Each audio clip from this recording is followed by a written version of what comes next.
Keke bí ọ̀fà ìmàdó ẹni gbáyé jẹ́jẹ́ àgbáyé pẹ́ títí o lágbára.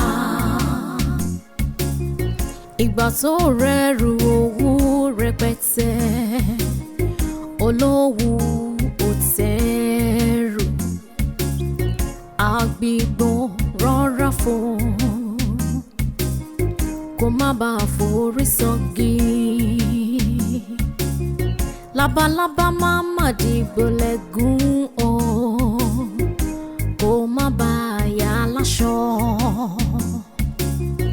A kì í dùbúlẹ̀ nílẹ̀ káyé ṣubú, a kì í gbélẹ̀ fọ́rùn rọ́ o.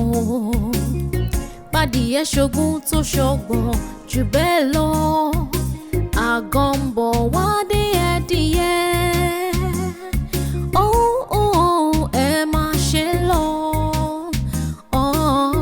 Àṣegbé kankan ò sí láyé. Àṣegbé kankan ò sí láyé.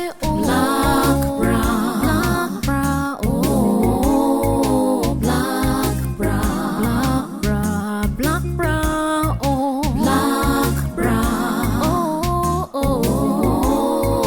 black brown, black. Mo ṣe lóró tó. Mo ṣe lóró tó. Oúnjẹ ní fún aláǹgbá. Oúnjẹ ní fún àtàtọ̀ bàbá akọ òkúta jà. Àádọ́hùn àmúṣebẹ̀. Àádọ́hùn àmúṣebẹ̀. Ẹ̀ta kékèké bí ọ̀fà ìmàdó. Ẹni gbáyé jẹ́jẹ́ àgbáyé pẹ́ títí o lágbára. Bọ́mọdé bá ń gègé àgbà ló lè sọ ibi tó máa wó sí. Ọmọ tí bàbá ń bá wí tó wá rúkì, ó ṣetán tí yóò parun lójijì. Bá a ti rìn là ń kó ní ìrínisí nìsọ̀ni lọ́jọ́. Black brown, black brown.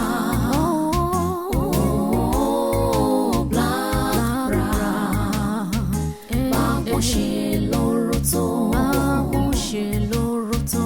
Oúnjẹ ní fún aláǹgbá. Àtàtọ̀ bàbá akọ òkúta jà. Àádọ́hùn àmúṣebẹ̀. Ẹ̀ta kékèké bí ọ̀fà ìmàdó. Ẹni gbáyé jẹ́jẹ́ àgbáyé pẹ́ títí o lágbára. Ìgbà tó rẹ́rù owó rẹpẹtẹ olówó òtẹ́rù àgbìgbọ̀n rọra fò kó má bàa forí sọ́gi. Labalábá máma dìgbò lẹ́gùn o kó má bàa yà láṣọ.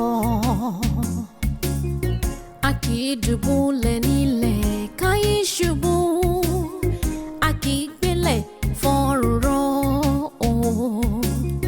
Bádìyẹ ṣogún tó ṣọgbọ̀n jù bẹ́ẹ̀ lọ, àgọ́ ń bọ̀ wá dé ẹdìyẹ.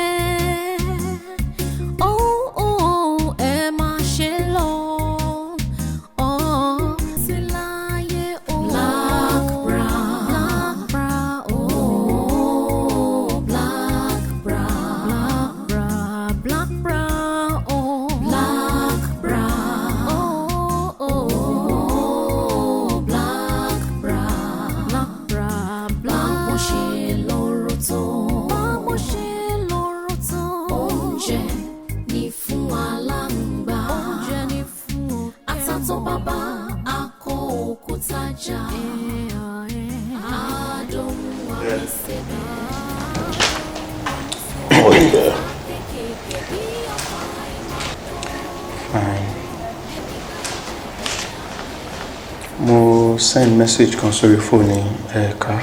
I saw it. I thought it was a mistake. Bóyá o mọ bí tó fẹ́ send ẹ̀ sí ọkàn dédé worry for me. No, conscious mistake. Then something not really. Mi pé kó fò látorí fóònù ẹ̀ síbi. Àtọ̀ least àwọn nǹkan tí mo need ní school ni because I'm going back to school tomorrow.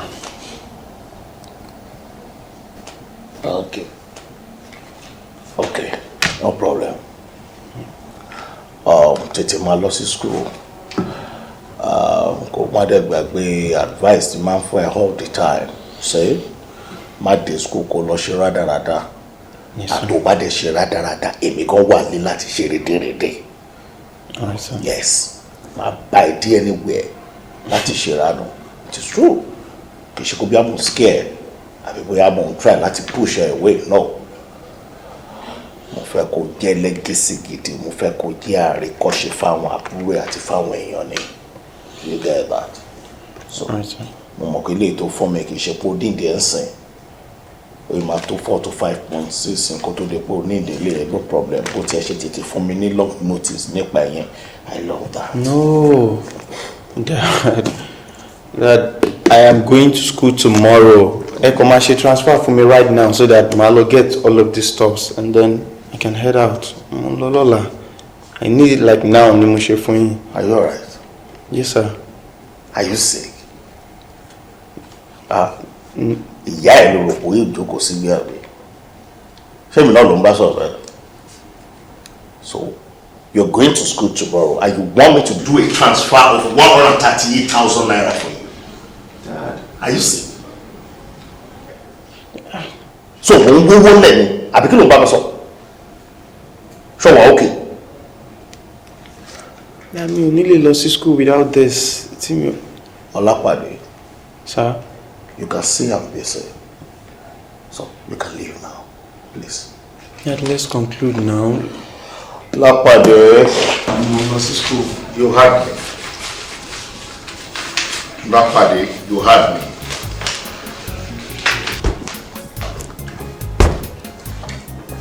Rada. So, lost school, Lola.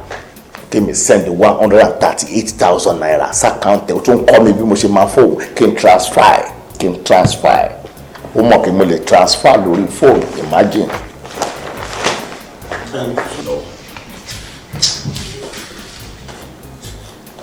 You okay, Dad?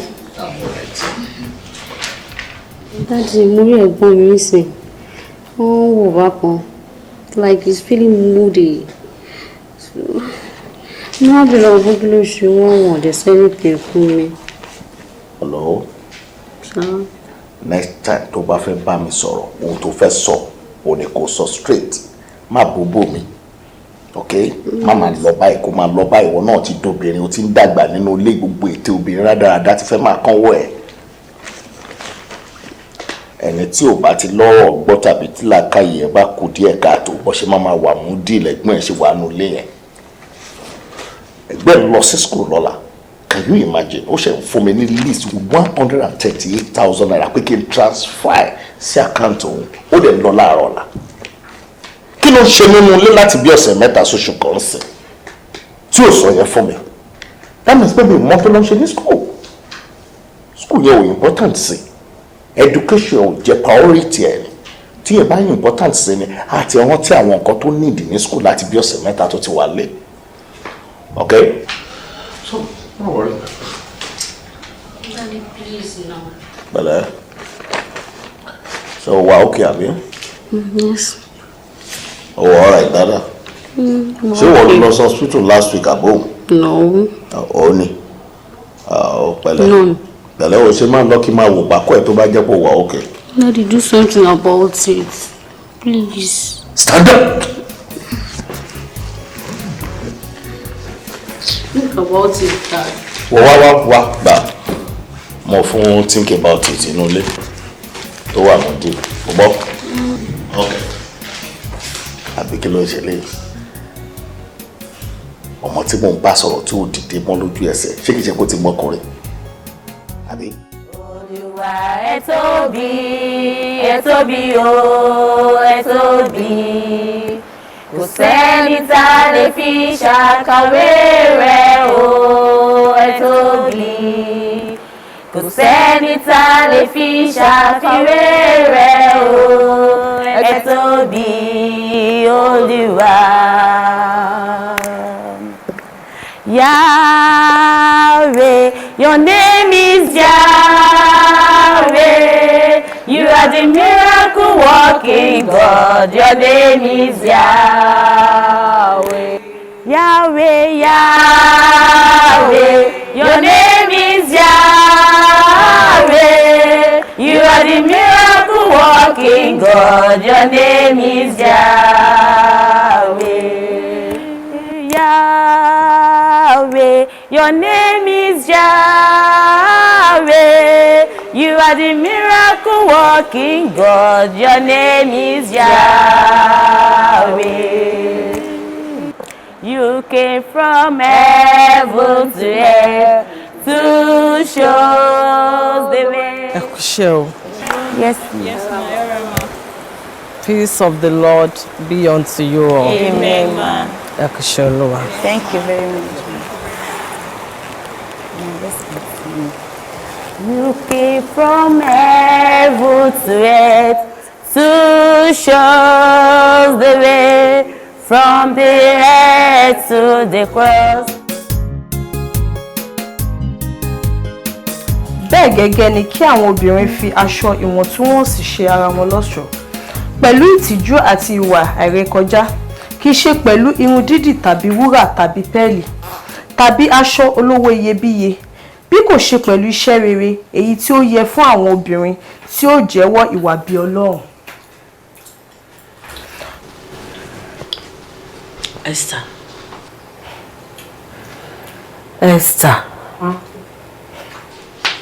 Ní gbólóhùn kan mo bí ẹni. Gbogbo nǹkan tẹ́gbọ́n ẹ kà jáde fún ẹ nínú ìwé mímọ́ yẹn.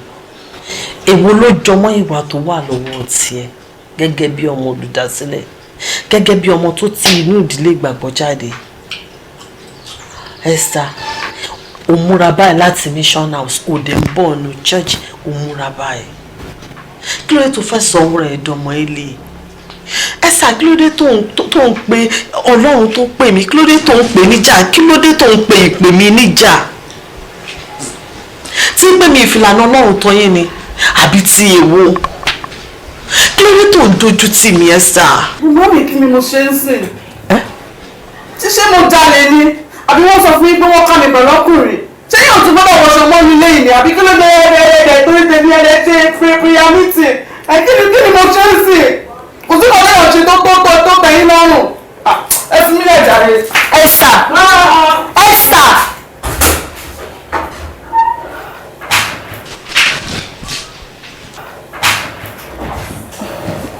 It's okay, Mom. It's okay, Mom. Má bá sọ̀rọ̀, Ọlọ́run á dẹ̀ jẹ́ kó gbọ́. Kí ló dé testa ṣe báyìí? Kí ló dé testa hùwà báyìí? It's okay. Kí ló dé tí ò fi wọ́n ṣe àwòkọ́ṣe? Ọlọ́run á jẹ́ kó gbọ́.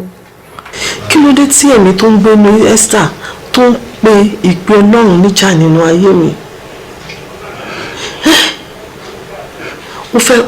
Esther fẹ́ tara mi, ó fẹ́ máa kọsẹ̀. Esther fẹ́ tara ìpè mi, ó fẹ́ máa kọsẹ̀. Bá mi bá sọ̀rọ̀. Má bá sọ̀rọ̀, Ọlọ́run á jẹ́ kó gbọ́. Àmì okay. Hey. Black brown, oh, black brown, black brown, oh, black. So the shop information is correct. Oh, wow, okay. Could they escape? Okay, we'll arrange our girls. Okay, boss. Atato baba ako okutaja. I can't respond, Lisha. Bàjẹ́. Tell shop what's wrong, okay? I'm good. Kí ni yìí? Ó dúró síbẹ̀ ni rẹ̀. But 9 days after, kí ni ìṣúná Dúró ni. Ọmọ ṣe o fẹ́ mu mọ́ọ̀tì. Mo lè fẹ́ mu mọ́ọ̀tì. Ṣé mo tẹ́? Mama. Ẹyin bẹ̀rù mi ni. ẹ dájọ́ fún. Idiot. Lábàbàyà láṣọ. Ẹ lọ dispose ẹ. Wọ́n dé ẹdìyẹ. Mr. Lawal. Díẹ̀díẹ̀ imú ẹlẹ́dẹ̀ máa ṣe bẹ́ẹ̀ òun wọgbà. Activities àwọn black bra ní kámpọ̀sì yìí ó mà ti ń kọjá agbára wa láṣẹ. Ọ̀gá ká ní ẹ tètè gbà sí mi lẹ́nu pé ká pè ká ìrókò wọn òun ló di nǹkan tó ń gbégbọ́n láàyè. Ṣé wà? Ká ní school authority gbà sí mi lẹ́nu bá ti tètè fẹ́rẹ́ mọ̀ ẹ wá wò ó sìn. Àṣà obìnrin àtẹ̀yìntọ̀ kò lè dá láàbò ní Dr. Williams ń dá ẹ ti gbà sí lẹ́nu òun ló délẹ̀ yìí. Ẹ wo ẹ jẹ́ ká fìyẹn lẹ̀ ìyẹn ti bànà lọ ọ̀rọ̀ ẹni ní kẹ́ jẹ́ ká gbájúmọ́ kó má bàa pọ̀ láwa lára. How can we curb these menace called blabra? If we fail to stop them now, they will stop us soon. Who knows their next target? I think I have a suggestion. Very good. I trust you.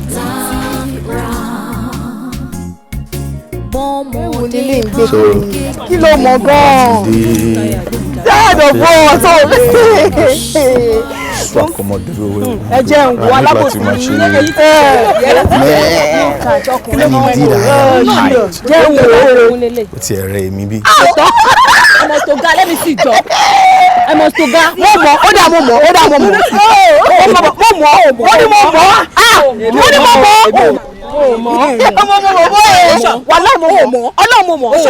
Bọ́ mi mọ̀ bọ́ ẹ̀. Ṣé mi ò mọ̀ wà lọ mọ̀? Irọ́ ni mo mọ̀ o, àwọn olóṣèlú ni àjọkùnrin mú. Hello. Hi. Really, this is not nice. What's that? This is not nice. Òyìnbó tó ṣe mọ́tò tó bá fẹ́ kó jẹ́ pé orí boots ló máa jókòó sí ibẹ̀ ni kò bá gbé chair sí náà. Excuse me? What? Ṣọ́rọ̀ mi yé. Ṣé ẹ fẹ́ sọ fún mi pé inú yín ò dùn bí àwa obìnrin ta fine tó báyìí táyé jókòó sórí mọ́tò yìí? Inú mi dùn. Yes. Pẹ́yìn jókòó sórí mọ́tò mi. This is really sad. Truly, I've got taste. Not your kind. What? Really? Yeah. Guy, what do you my guys? Èmi mọ̀rú àwọn eléyìí rí. Nígbà tí nǹkan ò ṣe mí, wọ́n á yí kí ni mo fẹ́ fi irú wọn ṣe. But really, Chairman don't ta shock Toyota sin ṣá. Ó ti wọ́n gan o. Bẹ́ẹ̀ ṣe tó yẹ rẹ̀ jókòó sórí mọ́tò. Tí o bá ń ṣe nǹkan tó dé tó ní ká wá wò wọ́n. Àwọn tó ń bá yín sí screen wọ́n ṣèkà fún yín ni o. Lórí ibi kọ́lẹ̀ belong sí o. Ó níbi tó ń kó àwọn ọlọ́pọlọ sí, ó dẹ̀ níbi tó ń kó àwọn ẹran sí. Ibi àwọn ẹlẹ́ran yẹn gan lẹ̀ belong sí. Ẹ bọ́lá lórí mọ́tò jọ. Ẹ dẹ̀ sì jókòó síbẹ̀. Come on, mi ọ̀nà káyọ̀ ọ̀nà báyìí. Tẹ́rí bí ẹrù olè ẹwẹ́ ṣe tó ní kankan, ẹ dẹ̀ fẹ́ bá bàbá mi ò go jàre. Ta ló ní báàgì ẹ gbé? It's okay. You know I'm one on herself. I don't like rubbish. Bàbá yẹn tajà. Nice one. This is nice. I love this. Wow. Wow.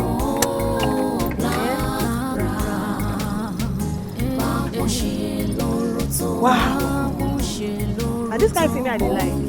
I swear. And this kind of thing I dey like.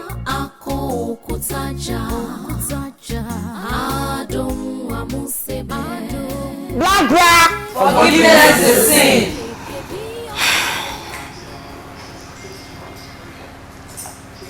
Mo kí gbogbo yín ẹ kú ìyànjú. Ẹ kú akitiyan. In fact, I must commend you girls for your fearlessness. Indeed, you are all warriors.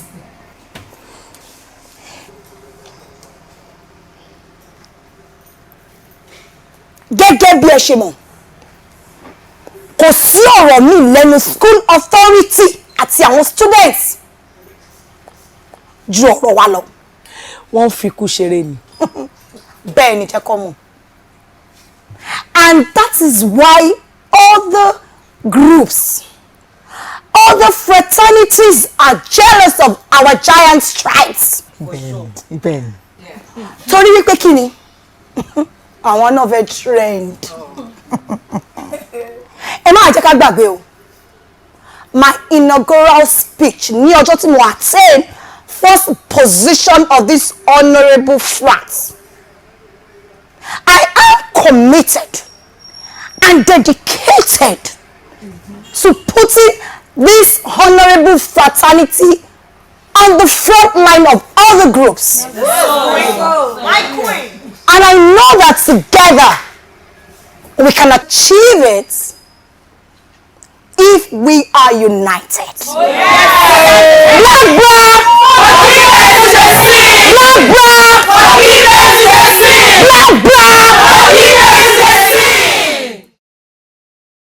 We are saying thank you, Jesus.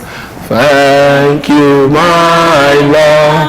We are saying thank you, Jesus.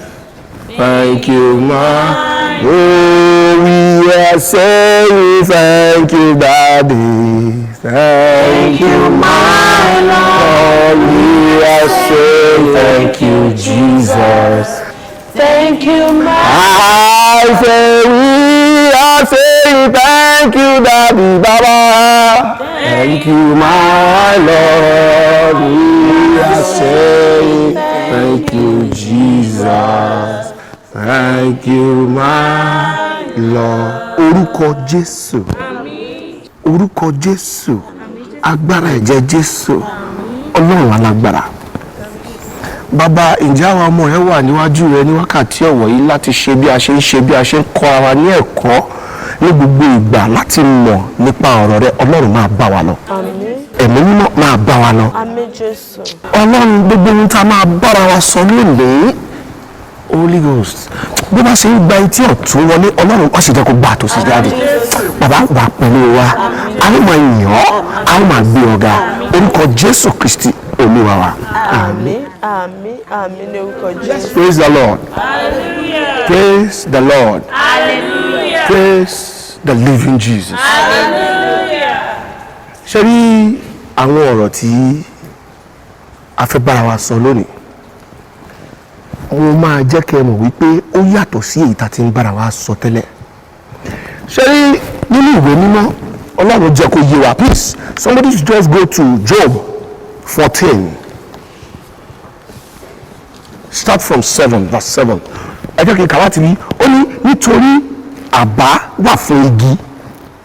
Bí a bá ké e lulẹ̀, pẹ́ yóò sì tó sọ, àti pé ẹ̀ka rẹ̀ titun kì yóò dá. Look, let me tell you something. I want to talk about faith. Ìgbàgbọ́.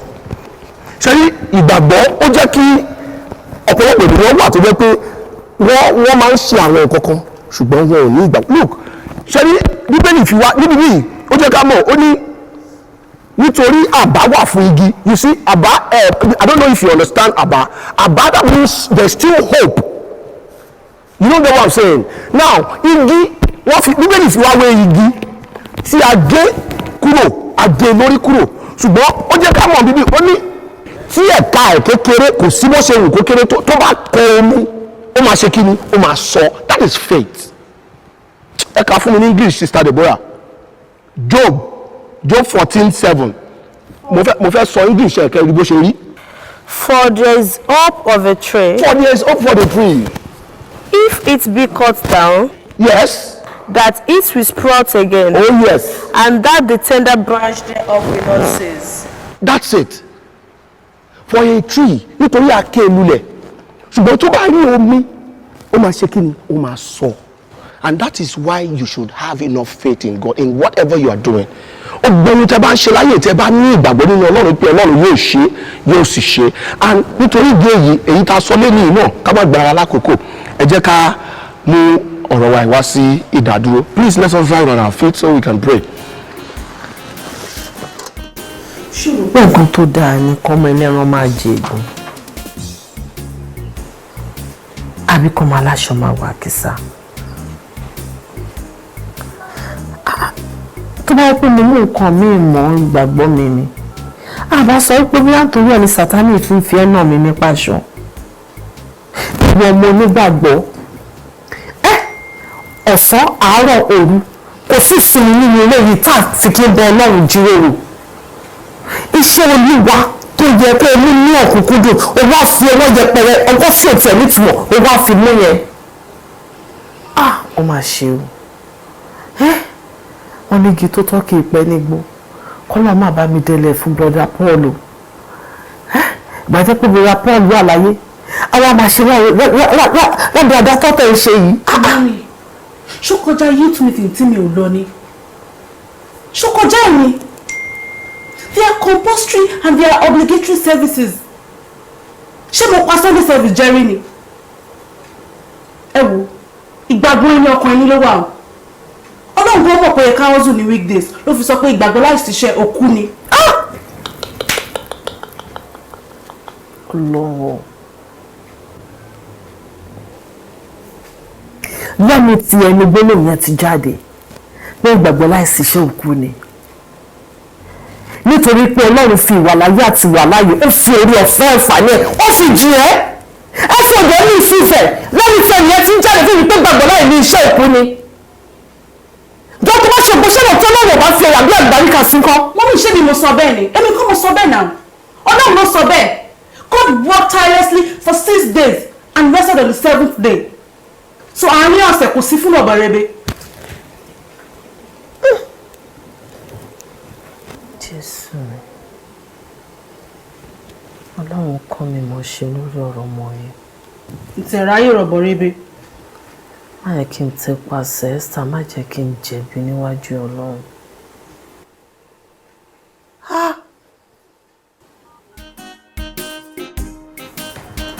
Ṣé o rí pé wọ́n ló ń ṣe yan bí ọ̀gá? Course tó yẹ kó ṣe lẹ́ẹ̀kan and come out in flying colours. Ó wá di kan tó ń ṣe lẹ́ẹ̀mẹ́ta. You see, what he sees to understand is I am the alpha and the omega of my course. Nǹkan tó bá dé wù mí mo lè ṣe pẹ̀lú ẹ̀. Well, but now tó ti decide láti dance to my tune, èmi kan ti ready láti jó sí gbẹ̀du ẹ̀. Dr. Williams, ṣé gbogbo nǹkan tẹ́lẹ̀ ń sọ yìí ó dá yín lójú ṣá? Kí ló fi ń ṣeré bí ọmọ ìjọ yìí? Okay, go get somewhere and write this down. I am giving you an accumulated 80 marks. Wow. 28 for the continuous assessment and 52 for your exams.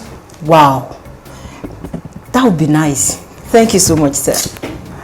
Máa dúpẹ́ pẹ̀lú ọ̀rọ̀ ẹnu. Gbogbo ara báyìí lèèyàn máa fi dúpẹ́ orí. Mo ti wà bí already. It's not a problem. But, Doc, ṣé o pé ìgbà míì ojú ta bá bá gun igi, wọ́n kọ́ la máa ń bá sọ̀kalẹ̀ o. Má sọ̀rọ̀ jù bíi tèmi kọ́. Àti kò já bẹ̀rẹ̀ ṣe. Okay.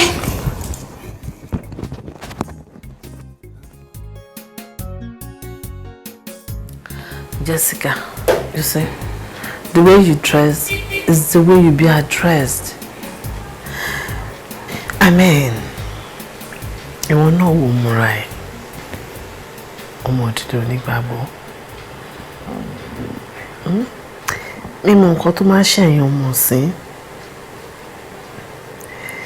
I mean, ìmúra yín, ìwà yín àti ṣe yín, ó máa ń tako nǹkan tí Bíbélì ń kọ́ yín àti nǹkan tá à ń kọ́ yín ní gbogbo ìgbà. Mo ẹ má bínú ma, wọ́n ní bíbá ìlà ń bọ̀. That's the point. That is where you are wrong. Ó nítorí pé mọ́mí ò sọ fún ẹ pé church premises ní ń bọ̀. Is that a good excuse for you láti múra báyìí? No, it's not. You see, ìgbàgbọ́ yín ti rọ̀ mọ́ wípé nígbà tẹ́ bá wà nínú ilé lọ́dọ̀ àwọn òbí yín àbí tá bá wà within the church premises nìkan lè gbọ́dọ̀ múra decently. No, it's wrong. Ó fẹ́ gbọ́, sórí ayé tó ń wò yẹn, ayé ò ráyè láti ka Bíbélì mọ́. Àwa Kristẹni, àwọn onígbàgbọ́, òun ni Bíbélì tí ayé ń kà sí. Ọ̀nà tó ń dẹ̀ fi ń gbà kà wá nìyí nínú ọ̀rọ̀ tó ń tẹnu wa jáde. Ìwà wa, ìrẹsẹ̀ wa, ìmúrasí wa àti ìṣesí wa. Ó ní nǹkan tí wọ́n ń kà báyìí tí wọ́n á fi máa sọ wípé ó dẹ̀ sọ pé onígbàgbọ́ lóhùn ẹ̀wù, ó dẹ̀ sọ pé ọmọ onígbàgbọ́ ẹ̀wà tó ń wù. That's the way we are being read now. Olófin jẹ́ pé ó yẹ ká máa kíyèsí gbogbo nǹkan tá a bá ń ṣe kí ayé má bàa máa ti ara wa sọ̀rọ̀ òdì sí Ọlọ́run.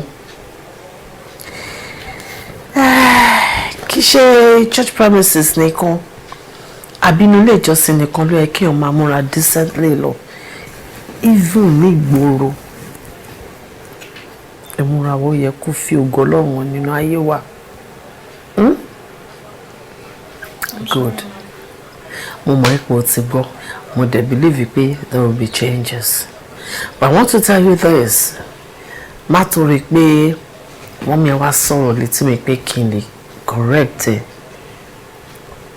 kó wá gbà sí nǹkan mi mo fẹ́ kó mọ̀ wípé wọn ò fẹ́ kó sọnù ni wọn ò fẹ́ kó ṣègbé. She loves you dearly and believe me honestly no one can love you more than her. It's well with you. Ẹ ṣé gan ni ma. Ẹ ṣé mo dúpẹ́ ma. The Lord will continue to uphold you ma. Amen. Hey mom.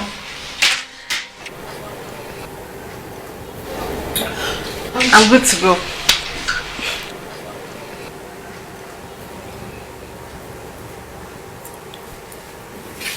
Hello.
Labalábá máma dìgbò lẹ́gùn kó má bá yà lọ́ṣọ́. A kì í dùbúlẹ̀ nílẹ̀ káyé ṣubú. A kì í gbélẹ̀ fọ́rùn rọ́. Bádìyẹ ṣogún tó ṣọ̀gbọ̀n jù bẹ́ẹ̀ lọ. Àgọ́ ń bọ̀ wá dé ẹdìyẹ.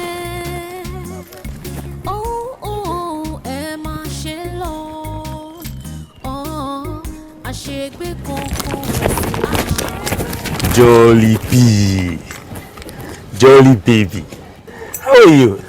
Dr. Williams Fanimokun. Yes, that's my name. Kí ló dé tí ọ̀rọ̀ yín takò ṣe yín? How? 80 marks was promised, but then you awarded me just 39 marks. Oh, 39. And that was so close. One mark péré ló kù kó scale through. Close? I don't get it. Was that the agreement? Agreement? Yes, doctor. But nǹkan tó ṣe ló gbà now. Àbí ṣé o ti gbọ́ bí tí èèyàn kan ti gbin àlùbọ́sà kí ẹ̀fọ́ wù ńbẹ̀ ni? Really? And if you're not comfortable with that, the doors to the exams are record are open. So you can go there and lodge your complaint, please. Wow. So if you don't mind, I have a class to attend to. Is that it? Jolly B, you should know by now, please. Can I go? Dr. Williams. Can you please excuse me? Really?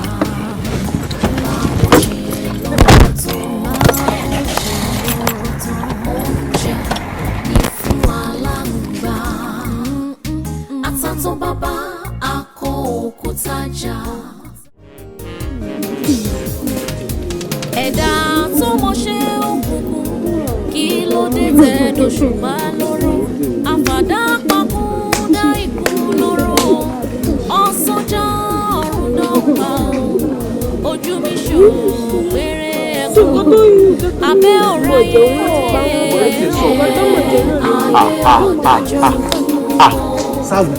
Sáwìlì rè Sáwìlì. Ó padà gbọ́jà. Sáwìlì ti gbọ́jà. Atọ́ka ṣe this Sáwìlì. Ìkúnlẹ̀ àbíamọ. Sáwìlì.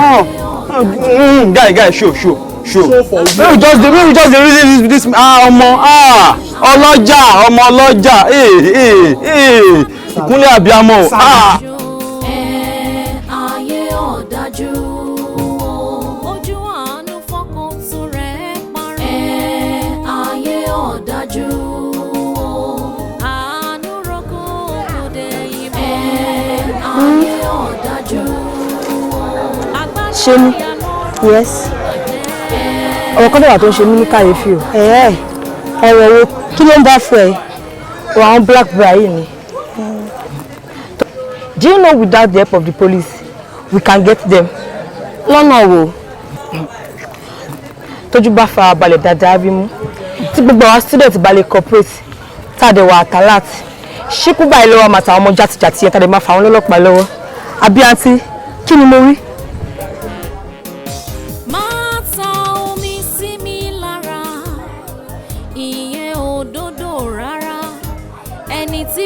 Fẹ́ ká ṣe ń wo kó má wulẹ̀ wá sáyé rárá ò bá fọ̀rẹ́ rẹ̀ omi o kí n mọrú ènìyàn tó. Wo àwọn tí ò ní jẹ́ ká rí wọn mú nìyẹn ojú ti pọ̀ jù nínú skul yìí. Bọ́ọ̀lù ṣé ní hánú yín ṣe ní tèmi ṣọlọ́run á ti dín pé oníkọ̀tẹ̀ gbójúlé ẹnu lásán lẹ́ni bí ta jàkàrà ẹnu yìí náà ní ẹni zipẹ̀ pàdé ní kẹ́ sọ̀rọ̀ rẹ̀. Coward ojú òṣìwò ojú kẹ́ máa lọ́n tí ọjà rẹ̀. Ṣé wàá ní dúró dè mí? Jó síbẹ̀ kó máa retí wa.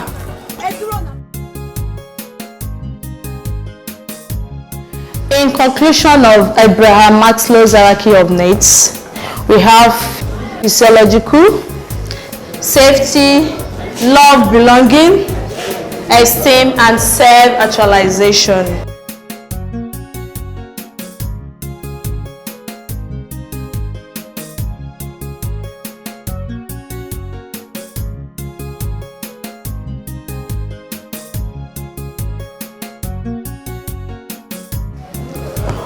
You all are familiar with this topic now.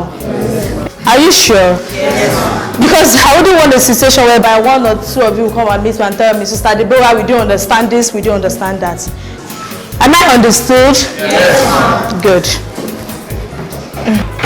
On behalf of 100 level accounting students, we say a big thanks to you fún ipa àti agbára tí ẹ̀ ń kó lórí wa káàrí ṣàṣeyọrí. Ẹ ṣé mà àti pẹ́. You're welcome, darling. Amen. Thank you. Láì ṣe pé a sanwó fún yín, you created time out of your tight schedule for us.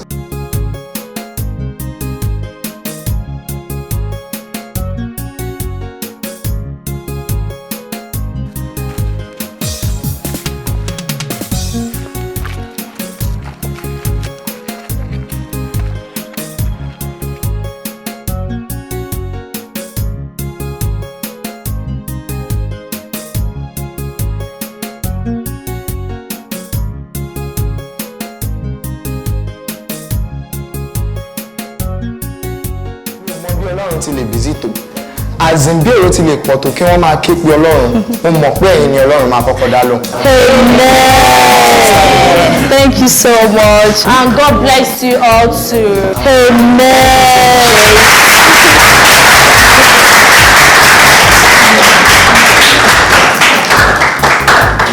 God bless you all. Amen. I'm really impressed. So.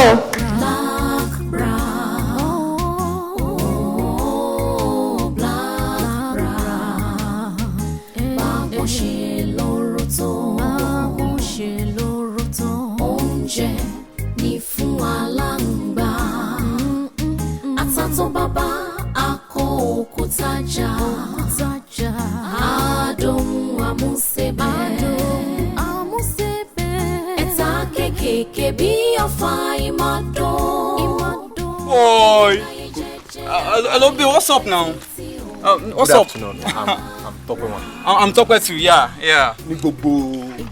Forget for this old school, nobody will know sabi us. Me Mogagbeoshi. What's up now?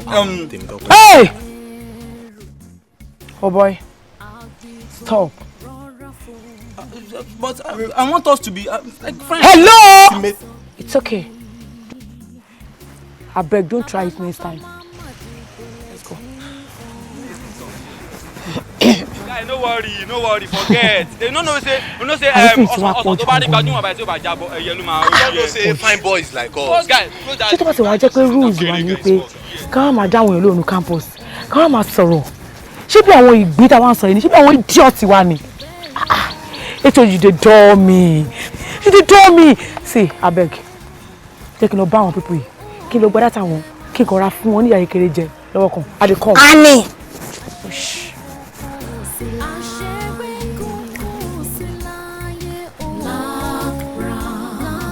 Kí ló dé tó sọ̀rọ̀ báyìí?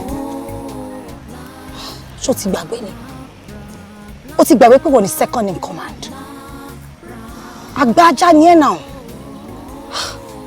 Ṣé ká ní mo ti hand over baton leadership fratty fún ẹ? Ṣé bó ṣe máa ṣe ni? Wà wá sọ ara ẹ di ọ̀dẹ̀ tó ń fi gbọ́ pa ìgbín. Come on, we have better things to do. I know. See, that one question is more being aware. When are you going out? Báwo ló lọ? Sori kò tún ṣe hun bẹ́ẹ̀ yẹn o jẹ́ kí n mọ̀. Ibo ló ń lọ gangan? Where are you going to? Oh, back in another time. You will be back in an hour. Yes. Ṣé question tèmi bí ẹ ló dáhùn yẹn? No, ṣé o tí mo bí ẹ òun ló dáhùn sí yẹn? Wo bí o back bí mo ṣe ń jáde lọ èmi gbọ́dọ̀ bá ẹ lé, okay? Yeah. My handsome boy. My handsome boy. What is the meaning of that? Ouch. Huh? How you doing? Very fine, thank you, sir. Báwo ni mo kí ló ṣẹlẹ̀ náà? O ti pè mí ti pẹ́ náà ló ti fẹ́ délé. Báwo kí ló wá dé tí mi ò rí ẹ? Yeah, slight traffic ni mo pàdé lọ́nà. But ẹ dẹ́rù bà mí. Ẹ dẹ̀ dídé pè mí pé ẹ wà ní hostel mi around 9 p.m. lánàá. Àyà mi ti fò lọ pé kí lè wá ṣe ń ta at that time. Oh, why did they be? You see? Anyway, tí ayé bá fò lọ, ó normal káyé fò lọ. Kò yẹ mo check on you ni. Mo fẹ́ mọ̀ the exact place tó wà ní time yẹn gangan. And thank God, wípé school ló wà. Ibi tí mo rán ẹ lọ gangan, ibẹ̀ ló wà. Ó dẹ̀ mọ̀ kí bàbá tó ní náà kí ni mo fẹ́ máa ṣe ń tà? Àyà mi já. Àdì 9. No. Tó bá ti di 8 mo ti wọlé. Kódà gbọ́ngbà tí mo wà ní service gangan mi ò ráyè 7:30 mo ti délé after bá wà night duty yẹn gan tí bá wà ń bẹ̀ ibi tí wọ́n bá position wá sí pé ká dúró sí ibẹ̀ ni màá wà ìgbà tí wọ́n ń gbọ́njú bọ̀ sórí mi ń ta lálẹ́ no mi láìkẹ́ tílẹ̀ bá ti ń dúdú mi ò mọ bó ṣe rí lára mi wọ́n dẹ̀ mọ̀ mí bẹ́ẹ̀ títí mo fi dọ̀gá. No, mo fẹ́ bí yín ní question tí mo fẹ́ bí yín as a retired police officer kí ló dé tí ẹ tún máa ń bẹ̀rù alẹ́ pé kẹ́ jáde lálẹ́ kẹrin lálẹ́ as a retired police ó jẹ́ kẹ́ ní gbogbo àwọn ginger swagger tẹ́lẹ̀ máa fi rìn lálẹ́ yẹn tí ò ní sí problem náà. ṣe orí pé inú mi ti ń dùn orí pé inú mi ti ń dùn owó mi ò jóná orí pé ọmọ mi ti ń ní làákàyè. Good question. You know what? Yes, sir. Àwọn Yorùbá sọ wípé ẹyẹ ìbẹ̀rù ló máa ń tọ́jọ́ ẹyẹ tó bá ti níbẹ̀rù ikú máa ń yàgò fún ni wọ́n tún ní mọ̀jàmọ̀sá ọ̀la mákìkanjú lógun akíkanjú tó bá mọ̀jà tí ò mọ̀sá irú wọn máa gbógun lọ ni please jọ̀ọ́ mú yẹn lára mi má rìnrìn alẹ́ má lọ pàtí alẹ́ ìrìn alẹ́ ò dáa èèyàn dẹ̀ gbọ́dọ̀ wọ́jà rẹ̀ lè ní orin kiri fún gẹ́gẹ́ à ń club à ń jáde à ń rìndì òru à ń wọ́ kiri no it's not good okay nítorí mo dé èmi náà ọ̀nà ẹ̀ nítorí pé mo pè ẹ́ ní 9 p.m. tó dé wà ní school tí mo ráwọn guys nǹkan tí tọ́nà ń kó mọ́tò jáde wọ́n pè mí náà ni àwọn ẹ̀mí mo wà ní jáde mọ́ sí gbé báàgì ẹ wá. ẹ lọ bí táwọn mi ò lọ́mọ́ gbé báàgì ẹ wá. náà rárá ní sùúrù. má ṣe tí o ṣe má ṣe tó ṣe ọ̀run nílé ẹ̀. Black bra, forgiveness is a sin.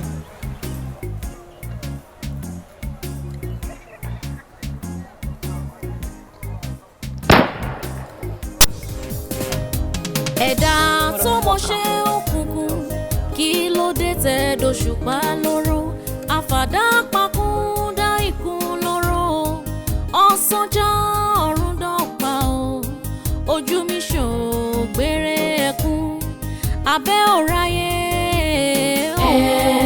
ayé ọ̀dájú ayé dòbírí pọ́n. irú àlá burúkú lélẹ̀.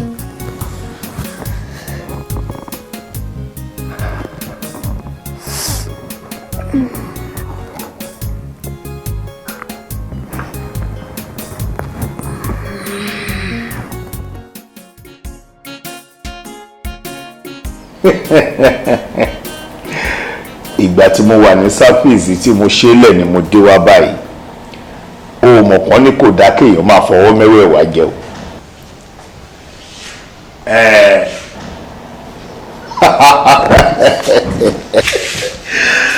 àmì ó ṣe gànjà rẹ ó ṣe gànjà á túbọ̀ máa gòkè sí i. ok bá mi kíyà yìí. èmi náà fẹ́ dé Dubai ní next week máa dé Dubai tí bá dé náà máa yọjú sí ẹ tàbí kẹ́yìn náà yọjú sí mi. ok ó ṣe gan ó ṣe. How are you there? How was your night? Not bad. Are you okay? Daddy, I had a terrible dream. About what? Mo lálàá sí ẹ̀gbọ́n mi. Lójú àlá yẹn, wọ́n dè wọ́n. Wọ́n wá bẹ̀rẹ̀ sí í ṣá wọn. Wọ́n ṣá wọn pẹ̀lú àdá. Àwọn guys kan báyìí wọ́n jọ bí akutist, I don't know. Wọ́n ṣá wọn gan, wọ́n bẹ̀rẹ̀ sí í ná wọn títí olójú wọn wá kú. Kí tó jí lójú àlá yẹn. Wọ́n ṣá ẹ̀gbọ́n ẹ̀. Yes, sir. Àlá tó dẹ̀ lá nìyẹn. Yes. Ìpọ́n ṣá ẹ̀gbọ́n ẹ̀ lójú àlá. Wọ́n dè. Wọ́n dè wọ́n. Olódì ẹ̀gbọ́n ẹ̀ tún kú. Tàǹgọ̀ pé olólódì. Ọlọ́run ní jẹ́ kí ibi ìṣẹ̀lẹ̀ sí kankan nù yín o. What is all that? Kí wọ́n gan fúnra rẹ̀ gbàdúrà kó tó dípò oṣù ṣá. O rántí bóyá o gbà bí ọ̀nàdà tó fi ní làlàkàlà. Ìwọ tó tiẹ̀ ẹ̀fà sọ fún mi rí kó lálàánú léyìí. O lálàpẹ̀gbọ́n ẹ̀ graduate. Pé gbogbo wa lọ sí school pẹ̀lú aṣọ pẹ̀lú lù pẹ̀lú everything. Ó jẹ́ pé wọ́n ṣà ló ń sọ.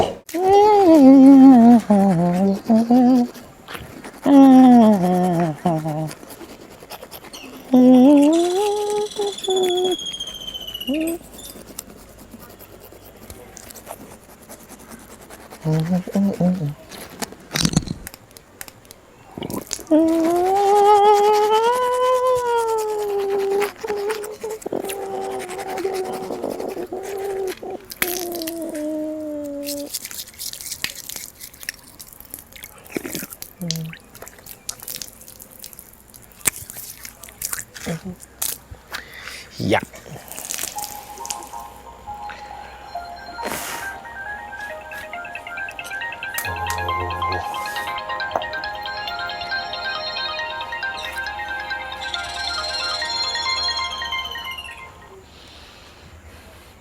Hello? Hello, Bob. Good morning, sir. I'm fine, sir. How are you too? Mo wà bí àbúrò ẹ̀ náà wà bí. Àlàáfíà ni gbogbo wọn wà. Presently, where are you? I'm in my hostel. Ó wà lọ́stẹ̀. Ó dà bẹ́ẹ̀. Ibi ò ní ṣẹlẹ̀ sí ẹ o. Amen. Amen. Jọ̀ọ́, school tó wà yẹn, hostel tó wà yẹn gangan ni kò wà. Tó bá ti sí lẹ́yìn pé o fẹ́ lọ sí lecture room, má kúrò nínú school yẹn rárá. Ní gbogbo premises school yẹn má kúrò ńbẹ̀. Èmi fún ara mi máa yọjú sí ẹ ńbẹ̀. Yes, sir.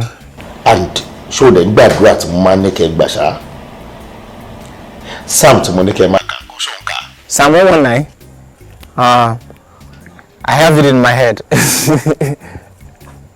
That didn't mean say. Okay. Blessed are the undefiled in the way who walk in the law of the Lord.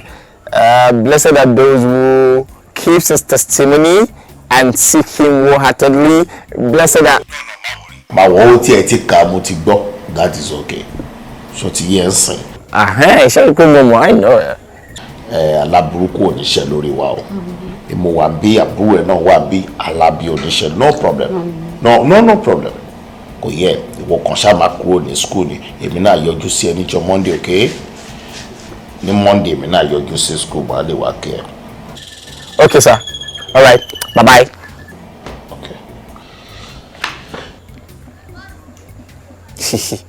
Ọ̀gbẹ́ni, what's good, man? How you doing? How you doing? All right. Kí ló ń ṣẹlẹ̀? How far? Kí ló ṣẹlẹ̀? I'm not down there. Pop sí mi mà ló jí pé mi láàárọ̀ kùtù. Ṣé o wà okay? Mo ní wà okay, sir. Ṣọmọ jẹ́jẹ́ o. Má ṣe gbà kan bí ìpara ti fún wọn pé èmi Friday kí n má lọ lè jó ẹ pa mí. Àbúrò ẹ lálàá o, wọ́n dédé sọ̀rọ̀ àwọn di Joseph alálà. Àbúrò ẹ lálàá o, Bísọ́lá lálàá kan o, àbúrò kan. Aláyé ẹgbàgbé bí ṣe ṣẹlẹ̀, mo ní mo ti gbọ́ mo ká Sam fún wọn sọ. Ìwọ àti dáàdì ṣá. Àwọn àníjáde báyìí. Ọlọ́run má jẹ́ rọrùn, àníjáde kẹ̀. Ṣé orí tàbá ṣe lọ sí kíláàsì nísìnyí tàti parí first lecture, a máa kọ́kọ́ lọ bá lọ́wọ́ sọmọ́rẹ̀ lẹ́yìn ẹ̀ láti ibẹ̀ lọ ilé ijó. I trust you. O ṣáà mọ bó ṣe lọ. Ebi ò ní ṣẹlẹ̀ lórí wa. Aláburúkú ò ní ṣẹlẹ̀ wa lórí. Okay, ẹ máa gbàdúrà o, àdérí bí o. Mo ti dúró díẹ̀ náà kò jí ni, ebi ń padà díẹ̀. Bọ̀ kọ́kọ́ bá mi get it náà. Okay. Okay then. Oúnjẹ ní fún aláǹgbá. Àtàtọ̀ bàbá akọ òkúta jà. Baby, jẹ́ ká ṣe kí a tó wálé lọ drop mi sílẹ̀. Ìlọ alágbòdo yìí, ó lọ ilé kọ̀ọ̀kan, tó bá ti kúrò níbí, a lọ sílé ijó, tó bá ti kúrò nílé ijó, àwa wá sílé tọ̀dọ̀ mi. Ṣé o sọ fún yín? Mi ò tí ì sọ fún un, bọ̀ máa sọ fún yín sìn. Ṣòrí tá a bá fi lè kúrò níbí báyìí, à ń lọ club ni o. Gbogbo èyí tó ń sọ pé kó wá lọ drop ẹ yẹn, no, come on feet. Ẹ má gbé yẹn wá rárá. Mo ń lọ sílé lálẹ́ o. Ìdúró alágbo jẹ̀dí olómi gàrí tí n bá drop ẹ kí mọ́ mi pè mí.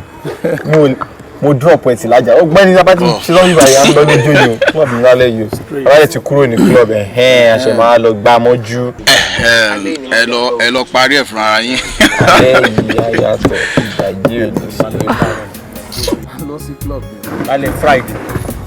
Why shit?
Thank you.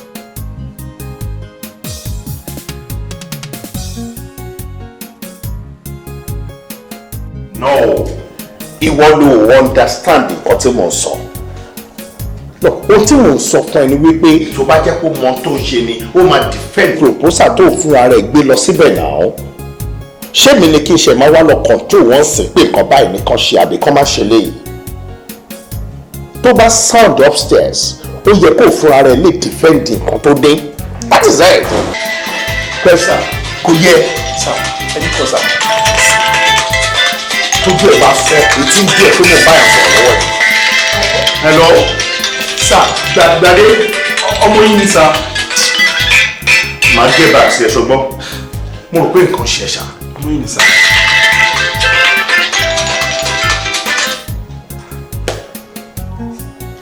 Hello, kí ló ṣẹlẹ̀? Àwọn court wọ́n lé mi. Níbo? Ní hostel ni. Dad. Drop that phone. Hello? Black bra. Black bra, oh, black bra, black bra, oh, black bra. Báwo ṣe lóró tó, oúnjẹ ní fún aláǹgbá. Àtàtọ̀ bàbá akọ òkúta jà, àádọ́hùn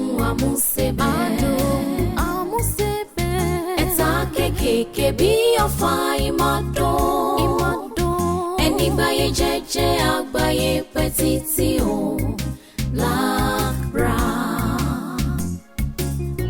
Ìgbà tó rẹ́rù owó rẹpẹtẹ, olówó òtẹ́rù, àgbìgbọ̀n rọra fò kó má bàa forí sọ́gi, labalábá má má dìgbò lẹ́gùn.